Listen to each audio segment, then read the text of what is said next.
1947 से लेकर 2019 नवाबजादा लियाकत अली खान, ख्वाजा नाज़मुद्दीन से लेकर भुट्टो, बेनजीर से लेकर नवाज शरीफ और अब इमरान खान, कुर्सी वजारत उस्मा पर बहुत से लोग बैठे। लेकिन आज मैं आपको जिस वज़ीर आज़म पाकिस्तान के बारे में बताऊंगा, इन सब में उन जैसा कोई भी नहीं था, कोई एक भी नहीं। आज मैं आपको पाकिस्तान के ऐसे वज़ीर आज़म के बारे में बताऊंगा जो दूध बेच बेच कर पाकिस्तान के वज़ीर आज़म बने, जो भैंसों के बाड़े में पैदा हुए और जिन्होंने 3 साल एक ही कुर्ता पहने रखा और जिनके पास स्कूल की फीस जमा कराने के भी पैसे नहीं थे। आज की वीडियो के बारे में मैं आपको इसी वज़ीर आज़म की जिंदगी के बारे में बताऊंगा। लेकिन इससे पहले आप हमारा चैनल सब्सक्राइब कर लें और बेल आइकॉन पर क्लिक कर लें ताकि हमारी आने वाली वीडियोस आप तक टाइमली पहुंच सकें। ये 1996 के नवंबर की एक नरम सपहर थी। इस्लामाबाद की शाहराहों पर ट्रैफिक रवां-दवां थी। अचानक पुलिस की एक गाड़ी हूटर बजाती हुई आई। इसमें से पुलिस के 3 एहलकार उतरे। उन्होंने सफेद दस्ताने चढ़ाए, सिग्नल्स के स्विच ऑफ किए और दाएं बाएं दोनों इतराफ की ट्रैफिक रोककर खड़े हो गए। चंद ही लम्हों में दूर दूर तक गाड़ियां खड़ी हो गईं। एयरपोर्ट की तरफ से प्रोटोकॉल की गाड़ियां आईं, हूटर बजे और यह काफिला लश-पश के साथ ऐवान सदर की तरफ मुड़ गया। जब ये गाड़ियां गुजर गईं तो एक आम सी गाड़ी का शीशा नीचे सरका और एक बुजुर्ग ने मुंह बाहर निकालकर कांस्टेबल से पूछा, बेटा अभी यहां से कौन गुजरा था? कांस्टेबल ने बेजारी से जवाब दिया, गवर्नर पंजाब सदर से मिलने गए हैं। बुजुर्ग ने शीशा ऊपर किया और मोबाइल पर किसी के नंबर डायल किए। दूसरी तरफ से हेलो हुई तो बुजुर्ग ने हंसकर पूछा, ख्वाजा साहब वज़ीर आज़म तो मैं हूं, मगर मेरी गाड़ी हजूम में फंसी हुई है और आप प्रोटोकॉल से गुजर रहे हैं। मैं सोच रहा हूं आपके साथ अपना ओहदा बदल लूं। ये मलिक मिराज खालिद थे और ये वाकया इनकी वजारत उस्मा में पेश आया।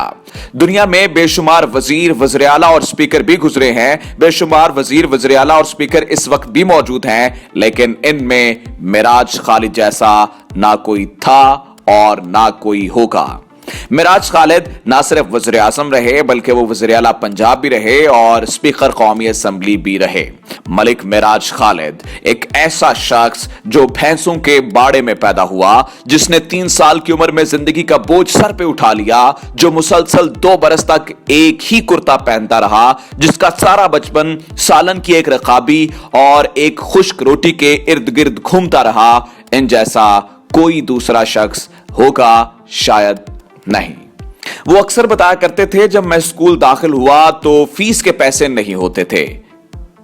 मैंने इसका हल यह निकाला कि मैं दोधी यानी गवाला बन जाऊं।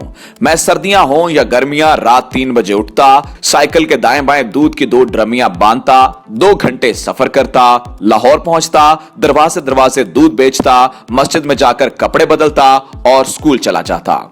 एक रोज उन्होंने जूते उतारकर पांव लॉन की घास पर रखे और मुस्कुराकर बोले, बचपन में मेरे पास जूते नहीं होते थे, स्कूल के लिए बूट जरूरी थे, मैंने जैसे तैसे दूध बेचकर बूट खरीद दिए।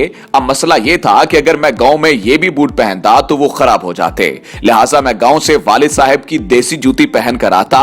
शहर में जहां दूध के डब्बे रखता वहां मैं अपने बूट भी कपड़े में लपेट कर छुपा जाता। मैं वहां जूते बदलता और स्कूल चला जाता।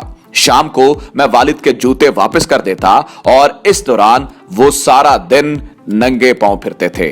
जो भी उनकी बातें सुनता था देर तक हैरतों में गुम रहता था। क्या ये इसी मुल्क का शहरी, इसी मुल्क का सियासतदान है? हर बार दिमाग जवाब देता, नहीं, ये कमों में फंसी हुई वो कूंज है जो गलती से इधर आ गई थी। मलिक साहब को मिलकर यकीन नहीं आता था कि उनका ताल्लुक इसी मुल्क की सियासत से है। वो वजीर थे तो वजीर नहीं लगते थे, वज़ीर आला हुए तो यकीन नहीं आता था कि वो वाकई वज़ीर आला हैं।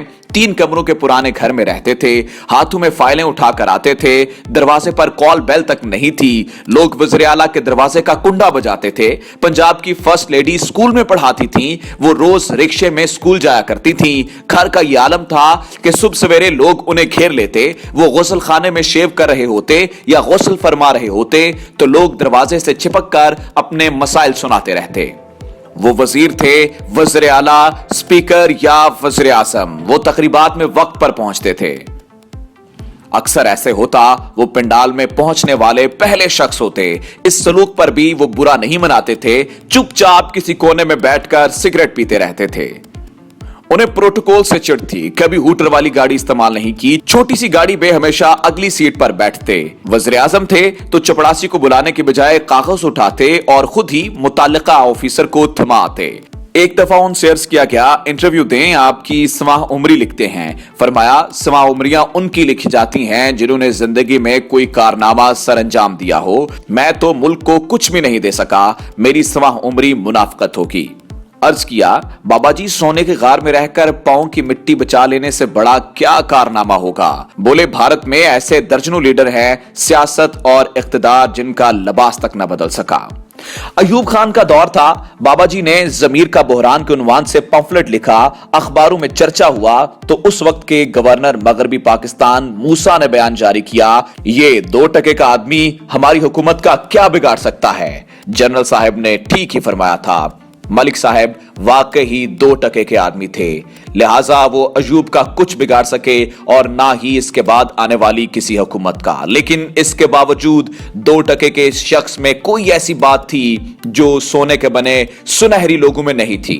अयूब खान हो, जुल्फिकार अली भुट्टो, बेनजीर, नवाज शरीफ या इमरान खान, ये लोग क्या जाने इन 2 टकों की कीमत। मलिक मिराज खालिद के पास शायद बस यही 2 टके थे और उन्होंने ये 2 टके अपने लहू में डुबोकर इस मुल्क को पेश कर दिए। ये दुरुस्त है कि ये 2 टके का आदमी जिंदगी भर किसी हुकूमत का कुछ ना बिगाड़ सका, लेकिन यकीन है कि रोजे क़यामत ये 2 टके का शख्स सदीकों की सफ में उठाया जाएगा। इन सदीकों की सफ में जो गुर्बत में पैदा हुए, उम्र भर दुनिया के तख्तों पर बैठे रहे, लेकिन जब फौत होते हैं तो घर से कफन तक ना निकला।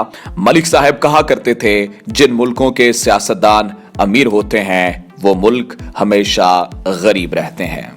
मलिक मिराज खालिद के बारे में ये तमाम बातें जावेद चौधरी की किताब 0.2 से ली गई हैं।